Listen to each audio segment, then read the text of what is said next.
¿Qué fue lo que pasó para que estemos hablando tanto de la muerte del audio? ¿Quién puede odiar tanto el podcasting como para querer asesinarlo? Es una de las cosas que podés estar preguntándote si tal vez no estás al tanto de las últimas novedades y escuchaste, le diste play a los 2 episodios anteriores de Todo por un Daily. Bueno, de eso más o menos te voy a explicar hoy. ¿Qué tal? ¿Cómo les va? Yo soy Ajeno al Tiempo, les doy la bienvenida a Todo por un Daily, la versión express de Todo por un Podcast. Hablando una vez más, como te decía, de la muerte del audio, el capítulo 3. Tenés que ir sí o sí a escuchar los 2 episodios anteriores porque si no, no vas a entender nada. Pero hay 2 sucesos, hay 2 acontecimientos que podríamos decir que fueron bastante importantes sobre que dispararon entre cierto grupo de personas. No vamos a generalizar porque habrá gente que no está al tanto de todo esto, pero entre ciertos grupos de personas, el tema este de que al final quieren matar el audio, ¿no? Como si alguien quisiera matar el audio. Lo primero fue hace muy poco, un evento que hizo Spotify relanzando toda su campaña para podcast, ¿no? Sabemos que Spotify, en cierta manera, quiere monopolizar el mercado del audio y utilizo la palabra monopolizar en el sentido correcto de la palabra, que no necesariamente tiene una connotación negativa, sino que cuando vos entras en un mercado, cuando vos tenés un kiosco, bueno, kiosco muy argentino, cuando vos pones un negocio, lo que querés es que todo el mundo venga a comprar a tu negocio, ¿no? O sea, en cierta manera, uno lo que quiere es ganarle a la competencia y convertirse en la única opción. Spotify, desde que se metió en el negocio del audio no, bueno, sí, del audio en general, de la música, pero ahora del podcasting, lo que quiere es imponerse como la primera y única opción. Y es una lucha que tenemos muchos podcasters, algunos pelean más fuerte, otros peleamos más despacio con el tema de la independencia, la libertad, el feed RSS y todo lo demás, ¿no? Hay gente que, por ejemplo, publica su podcast en Spotify y no tiene idea de que existen iVoox, Apple Podcasts, Google Podcasts antes o lo que fuera, o diferentes reproductores de podcast, y no sabe lo que es un feed RSS. Por ejemplo, en el Chiringuito, en una comunidad de oyentes y podcasters que tenemos, muchas veces entra gente, comparte podcast y alguien le dice tenés el feed y no tiene idea dónde buscarlo, dónde sacarlo. Pero en la misma línea tenemos que reconocer también que hay gente que publica su podcast solamente en iVoox y que no se entera de que existen otras plataformas, que no sabe cómo llevarlo, por ejemplo, a Apple Podcast, que es un proceso sencillo. Bueno, que no es un proceso tan sencillo como en otras, pero que solamente tenés que hacer una sola vez y hay gente que no lo sabe hacer, ¿no? Y lo mismo, gente que publica en iVoox y adiós, y se olvida del resto de las plataformas, o por ejemplo ahora que YouTube acepta subir podcast feed RSS. Vos podés subir tu podcast a iVoox como siempre y a través de 2 clics tener la posibilidad de que tu podcast esté disponible en YouTube. Y yo sé que hay mucha gente que eso no lo hace, que directamente no tiene a YouTube, su podcast no está en YouTube, perdiendo un gran porcentaje de potenciales reproducciones, porque después también está lleno de podcasts muertos a los que nadie escucha o reproduce en YouTube, ¿no? Spotify, en una de las tantas medidas que toma como para convertirse en la única opción, tanto para escuchar como para que vos publiques tu podcast, lanzó una campaña, ¿no? Hizo todo un evento muy grande en el que presentó una cantidad de medidas y de acciones que iba a tomar para beneficiar a los podcasters para que realmente puedan ganar dinero con sus podcasts, con sus contenidos. Y esas medidas no eran justamente las que uno podría esperar, que es como los artistas, que si reproducen una canción, yo soy un artista, un músico, y reproducen una canción mía en Spotify, gano dinero. Poco dinero, muy poco dinero, muy poco. O sea, realmente son muy pocos los artistas que realmente ganan dinero por reproducciones en Spotify. El resto les sirve para estar, para darse a conocer, al igual que a los podcasters. Pero no importa, Spotify reparte sus ganancias entre los artistas, paga para que vos pongas tu música allí. Con el podcast no, te da el alojamiento gratis, lo cual es cool, porque hay otras plataformas, como por ejemplo Mumbler en algunos planes, te cobra, iVoox te cobra, Spreaker te cobra, Spotify te lo da gratis, no tiene plan de pago. todo lo que es gratis, ya sabemos que cualquier cosa que sea gratis, el producto somos nosotros. Entonces, Spotify te lo da gratis, ¿por qué? Porque quiere imponerse, quiere que vos publiques tu podcast en audio. Te da la posibilidad de publicar video para que vos publiques tu podcast en Spotify y no en iVoox, donde no podés publicar video. Y así sucesivamente.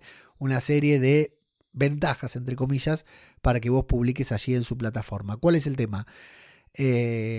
Anunciaron esta serie de medidas y todas estas medidas iban apuntadas a lo que es el video, no el audio. El podcast, sí, el podcasting, pero el video, el audio. Y si vos escuchás ahora el mensaje de Spotify, es que el dinero en el podcasting está en el video. Lo cual, genera mucha... A los que hacen video podcast, genial, que de eso vamos a hablar mañana. A los que hacen video podcast, genial.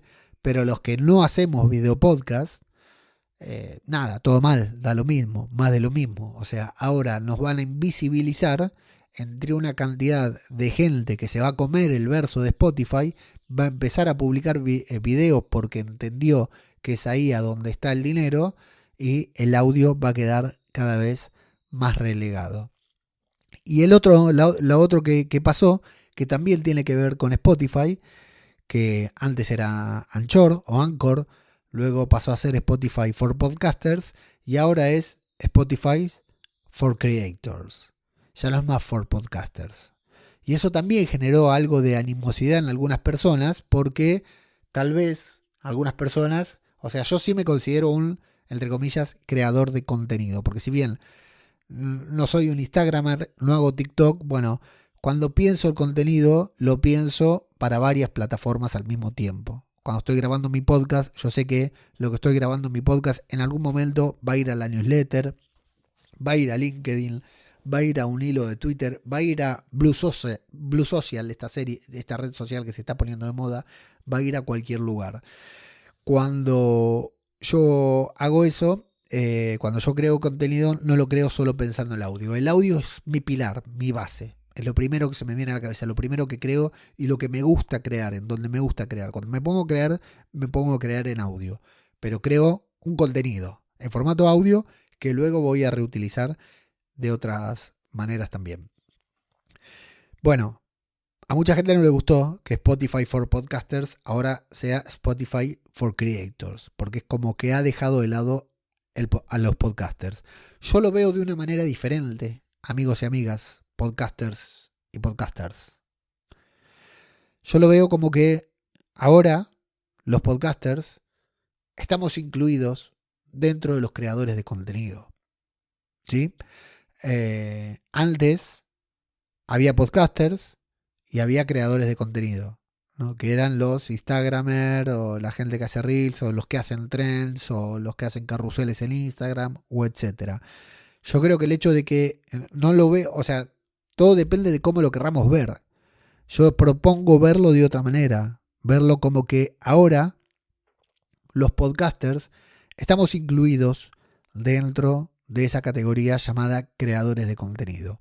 Falta todavía, no es que falta, es que no tienen intenciones, que Spotify encontrara esa manera de beneficiar tanto a los creadores de contenido como a los podcasters. Porque ya te digo, y de esto hablaremos mañana, más allá de todo lo que propone Spotify como ventajas para los creadores de contenido, para los podcasters, a quienes les dice que lo mejor es hacer video podcast, que el futuro es el video y que el dinero está en el video, ese dinero es muy probable que esté, es muy probable que Spotify tenga registrado que esté y que haya dinero que vaya a repartir entre podcasters / creadores que generen contenido en formato video, pero los que van a ganar dinero van a ser las mismas personas. No vamos a ser vos y yo.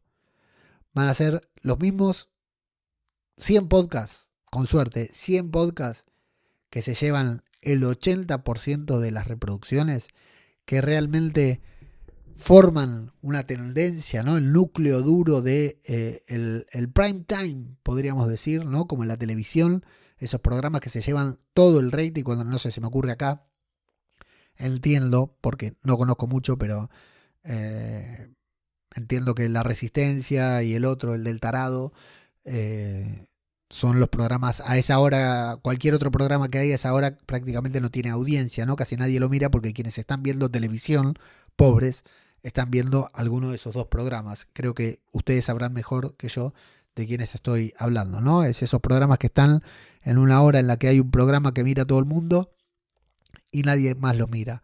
Ahí estamos nosotros. La gran mayoría de las reproducciones, en audio, en video, la gran mayoría del dinero se le van a llevar los 20, con suerte, 50 con mucha suerte, 100 mismos programas / creadores que siempre. A nosotros, creadores de siempre, a nosotros todas esas medidas no nos afectan, no nos tocan. Cuando hablan de eso, no están hablando de nosotros. Por lo tanto, podemos seguir haciendo nuestro audio, haciendo nuestro podcast de la misma manera de siempre.